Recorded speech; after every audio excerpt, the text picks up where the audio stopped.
มาจากตลาดพี่น้อง อันนี้ วาย$8ปลายเลยพ่อแม่พี่น้อง เป็ดดอนไป $8ปลายอันนี้คอฟฟี่$17มีร้อยถุงเนาะร้อยซอง อันนี้กับเพเฟิร์มเพเฟิร์มจะมาลายแอปฟอง จะมีการน้ำซอสเท่าไหร่$9 $10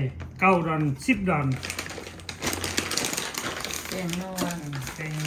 อิโนโมโตะ แตงโมตัวร้อน ดอนไป มีส้มด้วยพ่อแม่พี่น้องส้มหมู$3ปลายได้$4จะสั้นซะ ในสั่งเจ้าไรในสั่ง ได้บักได้บักซองทง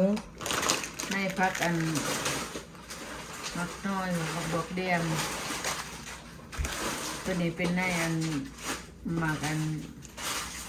มักเบอร์ ซองทง ร้องทง คอฟฟี่ อันนี้สั่ง ไวาย No กระเทียมลอง เทียมดอง เดียว ไม่เห็นอะไรกิน ซีน้ำปลาน้ กะทิ ำกะทิ เดือนละกลาง $4.30อีสั่งอันนี้ หน้ำไม้ หน่อไม้ หน่อไม้จักทง สาม 3 ท สามทง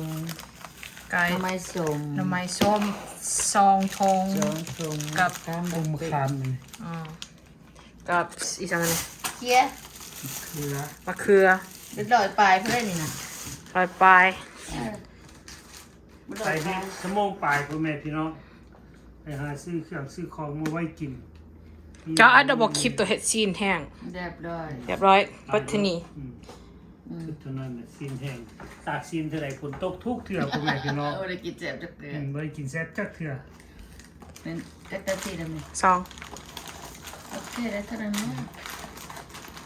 เอาไปขายกับขวดได้ออกนะจ๊ะ ใครจะเป็นแซ่บกัน โน้นะพอใช่นะ มั ผู้สาวน ก็บ่คือกัน มันบ่คืออยู่ช่องมันมีแล้วนะเนาะมันก็ช่องสอง เบิ้งบล็อกมันนี่บล็อกมันนี่มันเบาอีสัง สิบ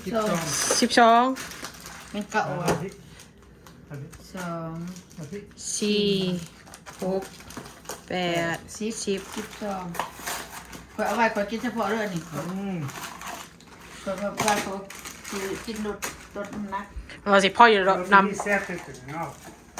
อ้าวก็เคยซื้อมาขายทุกทีฮะเนื้อนานลาวจำปาดาวทีวีซื้อมาขายจะเก็บของขายดีขึ้นยัง พ่อแม่พี่น้องกาแฟ อ๋อ coffee instant coffee oh my god โอเคเนาะ